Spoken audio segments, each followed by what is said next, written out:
नमस्कार, आप देख रहे हैं my doctors advice Hindi channel. मैं आपका हेल्थ एडवाइज़र डॉक्टर महाडिक। इससे पहले वीडियो में हमने एंजियोग्राफी और एंजियोप्लास्टी के बारे में पूरी ABCD जान ली थी, तो सबसे पहले वह वीडियो देखने इम्पॉर्टेंट है। आई बटन पर मैं उन वीडियोस के लिंक दे दूंगा, वहाँ जाकर आप वह वीडियो देख सकते हैं। आज के इस वीडियो में हम बाईपास सर्जरी के बारे में पूरी जानकारी लेंगे। बाईपास सर्जरी के प्रकार कितने हैं, बाईपास सर्जरी कब करनी चाहिए, बाईपास सर्जरी के लिए बाईपास सर्जरी कैसे करते हैं, बाईपास सर्जरी के लिए कितने दिन अस्पताल में रहना पड़ता है, वह कितनी रिस्की है, पूरी जानकारी मैं दूंगा आपको। तो चलिए वीडियो शुरू करते हैं। हम बाईपास जो बोलते हैं वह बोली भाषा का शब्द है। इसे साइंटिफिक भाषा में अलग तरह से बुलाया जाता है। उसका नाम क्या है? CABG, capital CABG, coronary artery bypass graft. हम बोली भाषा में इसे बाईपास करते हैं, बाईपास सर्जरी कहते हैं। यह कब करनी चाहिए? तो सबसे पहले जो हार्ट होता है, हार्ट को ब्लड सप्लाई करने वाली जो धमनियाँ होती है उनमें ब्लॉकेज आ जाता है। अगर किसी वजह से भी ब्लॉकेज हो और ब्लॉकेज 50% से 99% तक हो तो बाईपास करनी चाहिए। 1 या 2, 3 आर्टरीज है उनमें ब्लॉकेज हो तो बाईपास करनी चाहिए। लेकिन बाईपास के जो कारण है वो मैंने एंजियोग्राफी और एंजियोप्लास्टी के वीडियो में बताए हैं। सबसे पहले देखेंगे कि वह बाईपास है वो काम कैसे करते हैं।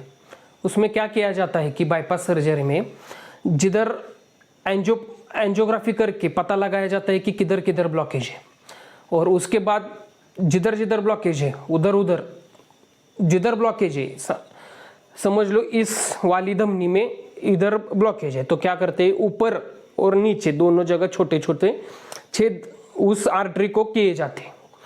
हमारे पैर की जो वेन्स होती है, जो वेन्स निकाली जाती है यानी धमनियाँ निकाली जाती है, और ऊपर ब्लॉकेज के ऊपर उन्हें जोड़ा जाता है और ब्लॉकेज के नीचे भी जोड़ा जाता है।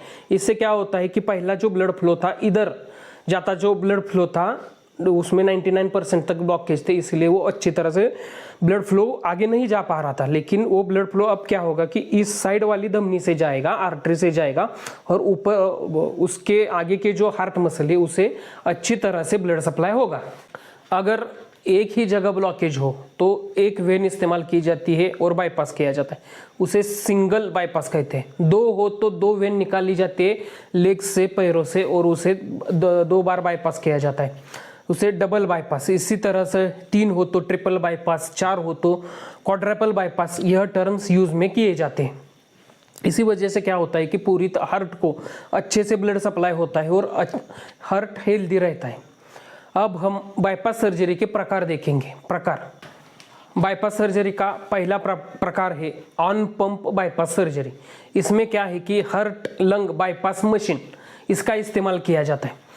हार्ट की सर्जरी करते वक्त क्या होता है कि हार्ट को थोड़ी देर के लिए, जब तक सर्जरी चल रही है उसी वक्त स्टॉप किया जाना चाहिए। नहीं तो क्या होता है कि जो होल बना दिए जाते हैं ब्लॉक के ऊपर और नीचे, उसमें से ब्लड आने का खतरा होता है वो, और सर्जरी फेल भी जा सकती है। इसीलिए थोड़ी देर के लिए 1 घंटा 2 घंटा जितने भी टाइम वो बाईपास ग्राफ्टिंग सर्जरी चलेगी उसी वक्त वो हार्ट को स्टॉप किया जाता है। उसी वक्त तो हार्ट का काम कौन करता है? हार्ट लंग बाईपास मशीन है जो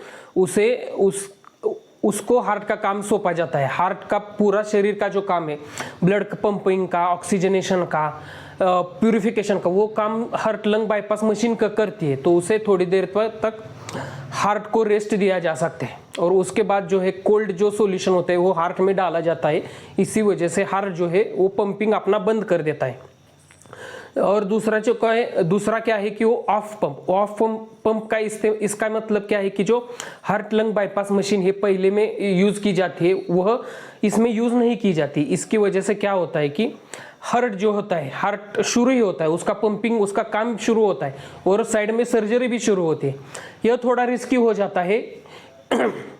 पहला जो है ऑन पंप, यह 90% केसेस में यह पद्धत अपनाई जाती है, और 10% केसेस में सिर्फ ऑफ पंप बाईपास सर्जरी की पद्धति अपनाई जाती है, क्योंकि वह बहुत ही रिस्की होती है। बाईपास सर्जरी एक ओपन हार्ट सर्जरी है। इसमें ऑपरेशन थिएटर में क्या किया जाता है कि हार्ट को पूरी तरह से ओपन किया जाता है, जो हमारा छाती का अस्थिपंजर होता है और स्टर्नम होता है उसे कट कर कर साइड में रखा जाता है, तभी हार्ट नज़र आता है। तो यह बहुत ही रिस्की काम होता है। तो इसी वजह से क्या होता है कि उसके बाद जो प्रोसीजर मैंने बताई कि ब्लॉक के ऊपर और नीचे पैरों की जो वेन्स है निकाल कर उसे जोड़े जाते हैं, जितना ब्लॉकेज होता है उतना जोड़ा जाता है ऊपर और नीचे, और इसी वजह से जो हार्ट को अच्छी तरह से और नॉर्मल पहले जैसा ब्लड सप्लाई होता है, और इसी वजह से जो पेशेंट है वो नॉर्मल लाइफ जी सकता है। जो एंजियोप्लास्टी है और एंजियोग्राफी है इसके मुकाबले यह बहुत ही ज़्यादा रिस्की प्रोसीजर होता है। इसीलिए प्रोसीजर के बाद आपको कम से कम 21 दिन तक और उससे भी ज़्यादा लग सकते हैं, 1 महीना भी लग सकता है, 1.25 महीना भी लग सकता है। अस्पताल में आपको इतने टाइम गुजारना ही पड़ेगा। उसमें से सिर्फ 7 दिन आपको आईसीयू में ही बिताने पड़ते हैं, क्योंकि क्या होता है कि यह बहुत ही रिस्की प्रोसीजर होता है और उसके बाद आपको स्ट्रिक्टली मॉनिटर किया जाता है। कुछ कुछ केसेस में यानी 99% केसेस में वेंटिलेटर के जरिए ही आपको इनहेलेशन और एक्सहेलेशन, हवा अंदर आना हवा बाहर जाना, ये जो पूरी प्रोसेस होती है सांस लेने की वो वेंटिलेटर के जरिए ही दी जाती है। और उसके बाद जो होता है कि पूरा जो बहुत ही बड़ी जख्म होती है वो पूरा जख्म भरने के लिए आपको अस्पताल में ही रुकना पड़ता है। उसके बाद आपको क्या क्या प्रिकॉशंस लेने पड़ेंगे कि जो डॉक्टरों ने दवा दी है वो अच्छी तरह से लेनी पड़ेगी, जितना टाइम दिए उतना टाइम और जितना वक्त दिए उतनी वक्त लेनी पड़ेगी, और डॉक्टर ने जब जब आपको फॉलोअप के लिए बुलाया है आपको जाना पड़ेगा।